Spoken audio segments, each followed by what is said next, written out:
What if the reality you trust every day is only a shadow?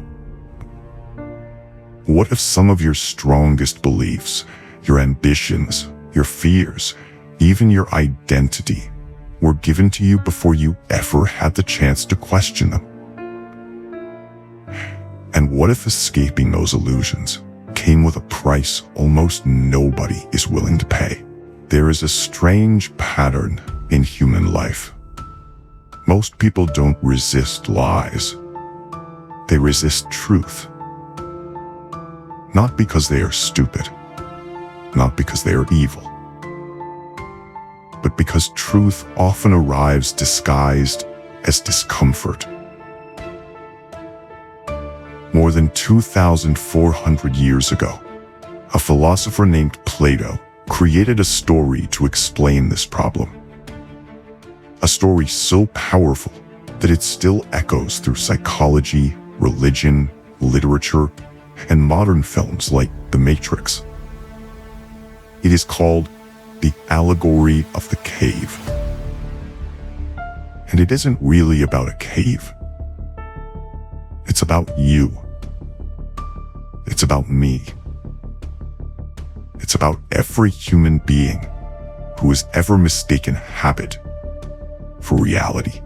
In the next few minutes, we'll explore Plato's cave, why it may be the greatest metaphor ever created for human consciousness, how it connects to myths like Prometheus and the hero's journey, and why its lesson is more relevant today than it was in ancient Greece.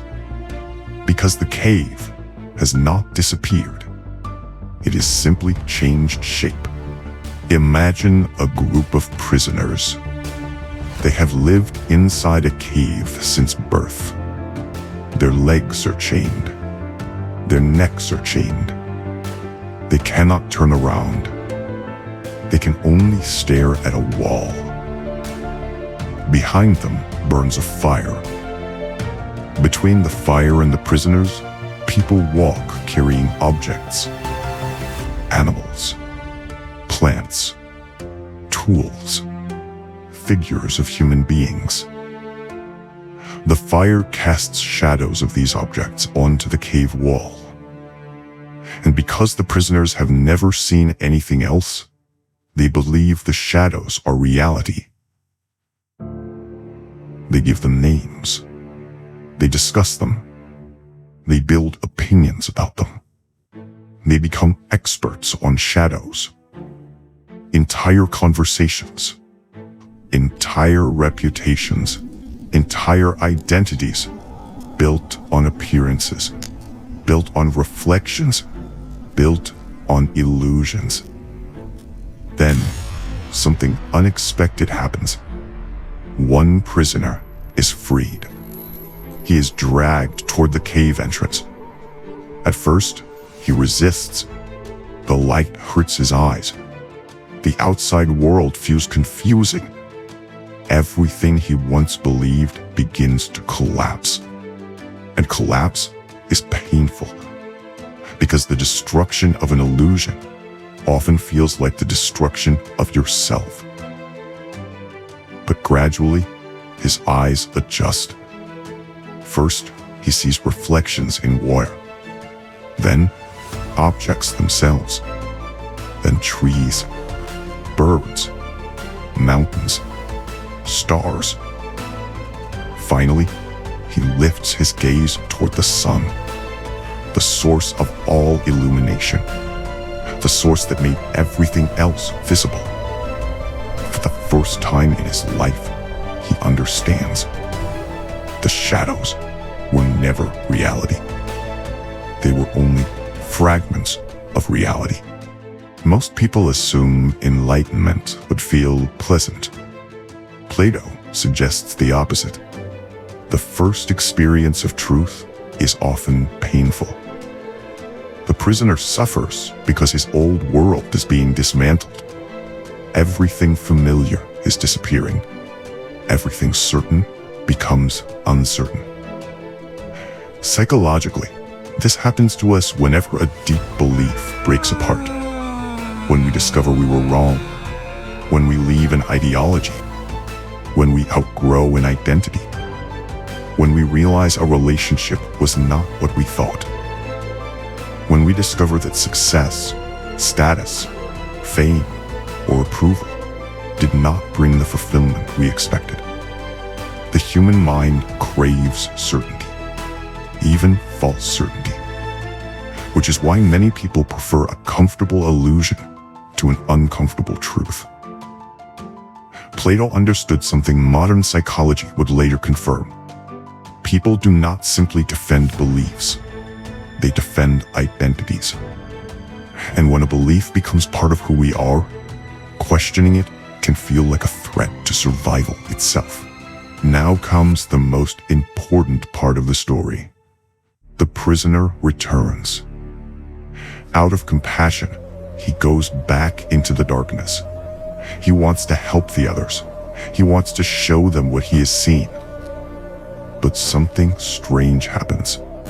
Having become accustomed to sunlight, his eyes struggle in the darkness. The other prisoners notice. They laugh at him, mock him, dismiss him. To them, the journey appears to have damaged him. He cannot even interpret shadows properly anymore. And when he insists there is a larger world beyond the cave, they become angry. Eventually, Plato suggests they would kill anyone who tried to free them. This was not merely a philosophical idea. It reflected Plato's own experience. His teacher, Socrates, had been sentenced to death by Athens for questioning accepted beliefs. The man who asked people to think was punished by people who preferred certainty. The cave was not fiction. It was society itself. But Plato's cave is not really about ancient Greece. It is about the human condition. For Plato, most of our lives are spent among shadows. Not literal shadows. Psychological shadows. Cultural shadows. Social shadows. We chase status because everyone else does. We pursue approval because everyone else values it. We inherit beliefs, ambitions, fears, and definitions of success without ever asking where they came from. Then we mistake those inherited ideas for reality. The cave today is not made of stone. It is made of assumptions, algorithms, social expectations, political tribes, consumer culture, and the stories we repeat to ourselves. Stories about who we are, what matters, and what will finally make us happy. This is why Plato's story appears everywhere. In the myth of Prometheus, in the story of the Buddha, in religious traditions, in great literature, in modern cinema. Joseph Campbell later called it the hero's journey. The pattern is always the same. A person leaves the familiar world, faces suffering, discovers a deeper truth, returns transformed, and then struggles to share that truth with others. The cave is not merely a place. It is a stage in human development. And every meaningful transformation begins there. The question is not whether you are in a cave. The question is, which cave? Plato's deepest insight is surprisingly hopeful. He does not believe people are doomed to remain in darkness. He believes they can learn, they can grow, they can awaken. But not through force, not through humiliation, not through winning arguments. The path out of the cave is philosophy. Not philosophy as memorizing theories, but philosophy as questioning, examining, reflecting, being willing to admit, I might be wrong. Because wisdom does not begin with certainty. Wisdom begins with curiosity, and curiosity begins with doubt. Perhaps that is why Plato's story has survived for more than 2,000 years.